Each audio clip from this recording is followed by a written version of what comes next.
This is the day in the life of an entrepreneur, and I'm here with my first meeting of the week at Rossi, the ice cream parlour. We've just taken over this business, so I like spending weekly meetings with the management team. I want them to know the numbers, I want to know what we're spending on labour, I want to know our average spend ahead, I want them to know it, I want it to be invested into the culture of the business, so that's what we're doing. Come on, let's go.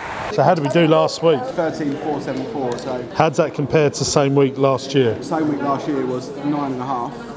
Good. £4 up on the same week. Month to date, we are 36k. Gross. Yeah, same time last year, 25.5. Transactional value's up £1 as well. That's great. £8.39 month to date. £8.39, that's gross, isn't it? So £6.99 when we take the VAT off. What's our labour to turnover at the moment? About 50%. That is where we need your help. But you don't want us to cut their hours. No, I want you to increase the revenues. If we say then 55k net, do you understand what I'm saying, gross and net? So gross is with VAT, net is without VAT. 55k net is probably break even for here, allowing for continual repairs and renewals. The evening trade thing, the reason it's not working is because no one knows about it. And that is... I just think... Well, we need to have a big sign up in here, that's the first thing. All of the low-hanging fruits, we need to be emailing our regular customers, texting our regular customers. Can we do some postcards on the tables that people fill in if they want to be updated about what we're doing here at Rossi? But what about doing Facebook ads? Targeting people that live within Chalkwell with an offer to come in and get between 5 and 8, they get buy one get one free meal, and we do that but you can only do it after 5 o'clock. Yeah, we try newspapers. I don't know if we even need to do discounting, we just need to tell people. This year I've just invested millions of pounds. It's been in ice cream factories, it's been in ice cream shops, it's been on vans and equipment, play frames, and a big dinosaur park that we're building in 2023. But one of the best things, one of the most exciting things are these fellas. We've got these wallabies in this new wallaby enclosure we built here at Lee Valley, which is our second farm park that we've bought. Had some real challenges here because we bought this business losing hundreds of thousands of pounds. It was closed for 2 years over the pandemic, and we've had to really ramp up the marketing, rebuild a team, and it comes with its challenges. Why did we buy this great location? We're right next to the M25, so we've got millions of people within an hour's drive time, but the product's just not good enough. So next year marks millions of pounds worth of investment into the site, and we've done this big Christmas event here. It's our first one, and it's just not gone as good as I'd liked it to have gone. You know, with the Marsh Farm Christmas event, it's a £1 million event, and I really wanted this to get to sort of 300,000 this year, and we're probably only going to do 50, 60,000. It's just not good enough because you need that chunk of change to get you through the winter, because these fellas need these new enclosures, they need feeding, and there's loads of other animals here and a big staff payroll of about 40, 50 grand a month, and no one wants to come here in January and February, so I rely on that punch of Christmas cash flow to get us through, which ain't going to happen. But I think we've got a really good product for our Christmas event, but maybe we was too dear in the first years.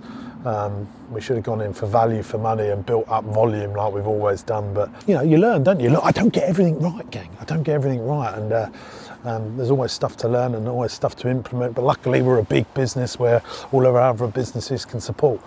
God, that was a window into my mind there. Let me just tell you about some of the challenges that we've had here around planning permission. We're in this area building a massive adventure play area, crazy golf. Over in that area over there, we're building a big lemur enclosure, put all the planning in, 7.5 months. It's got called in, put in, just little challenges.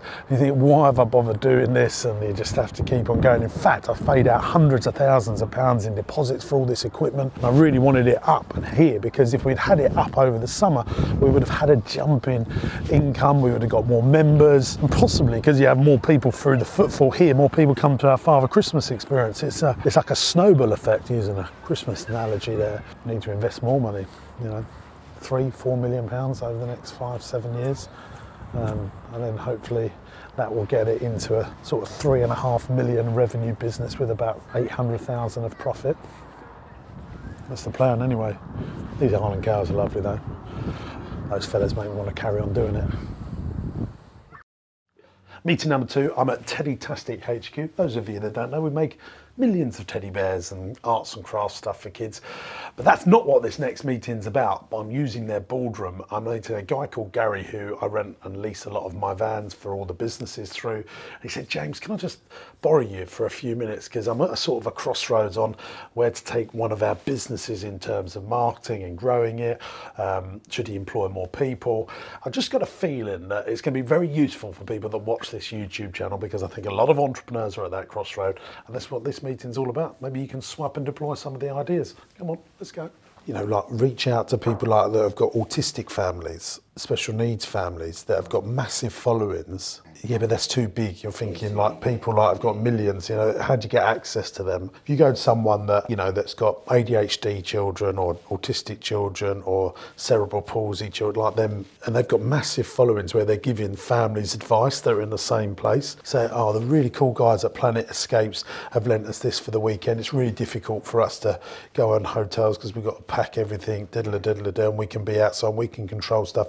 We've had such a fantastic weekend. It's such good value for money. And this is what we did at the weekend. Boom, shoom. You know, I would be lending one a weekend for the first few years, and they would be making little videos. That would be the, you've got to mention it 10 times on your Instagram account, and you've got to make a video. And then that video then is repurposed onto your marketing. And if they've got a highly engaged audience of 5 to 50,000 people, to me, that's better value than someone like Paddy McGuinness that's got 3 million people that just go on there for a laugh, that don't watch him every single day. And you look at the people that watch my stuff on YouTube. Someone messaged me today, oh, you should do this to like really explode. But actually, I just want entrepreneurs and business owners to follow me, because that's the people I can really help. I don't want to be too broad and known to everyone. So I've got, you know, 22,000 people on my YouTube, but they're 22,000 business owners rather than 2 million broad and all and sundry. And they're the sort of people you want to find. And find those, there's a thing that I say in marketing, riches and niches. Find those little niches, because that's where the riches are.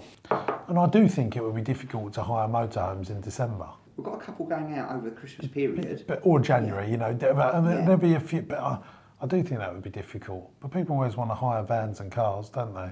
Although you're into a margin game with the big boys. But I used to have a tenant that rented space off of us. He had 50 vans. They were always out. Whatever business works where you're somewhere in the middle, it just never works. You either have one hotel or 10. The man that's got 3 hotels is stressed out, hates his life.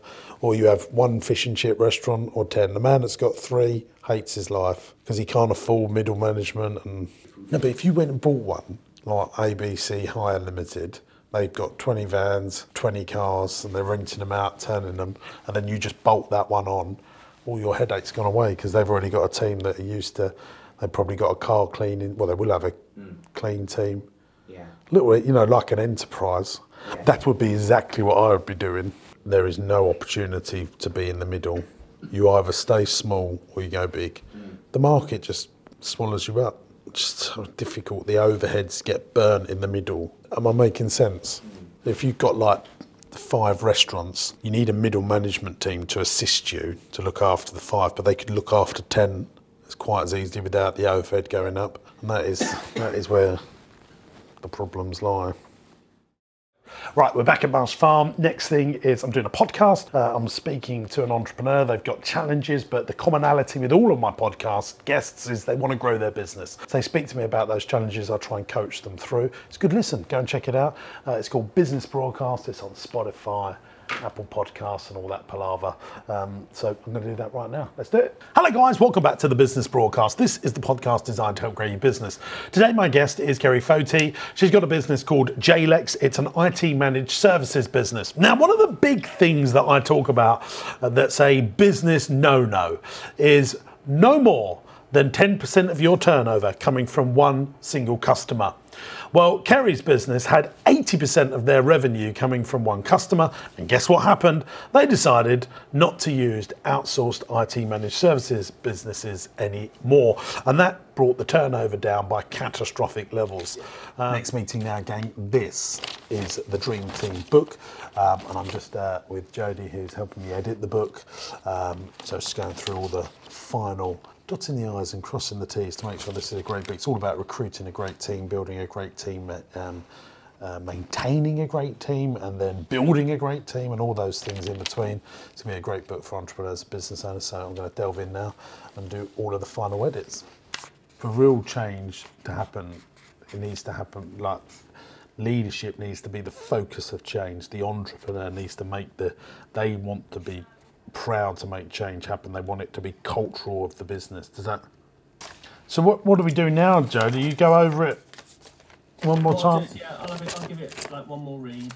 Thanks, mate. Okay. Good talking. Cheers. So the process of writing a book. Why do I think books are really important? It gives you authority. The word author and authority are mixed into each other. I try and think about writing a book of, this would be the 4th one, as a keynote presentation. If I'm writing a keynote presentation, I would have 20 headings for a keynote, and those 20 headings then become your chapter headings. You would do an introduction on stage. Hi, I'm James Sinclair, intro. These are the points I'm going to talk about in the keynote. Headline, talk about the headline.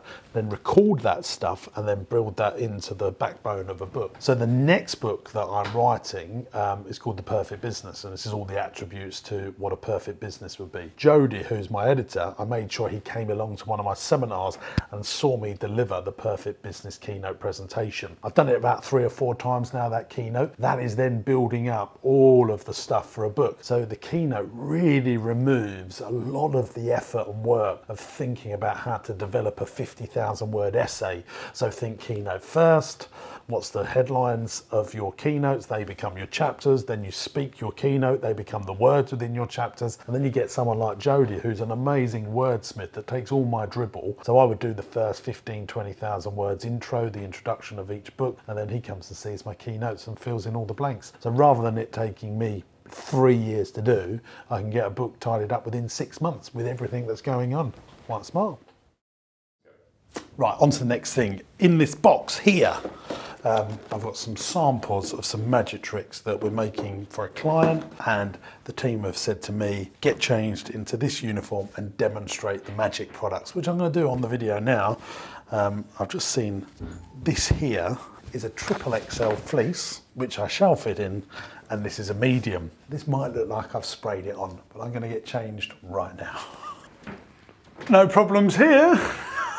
Absolutely no problems here.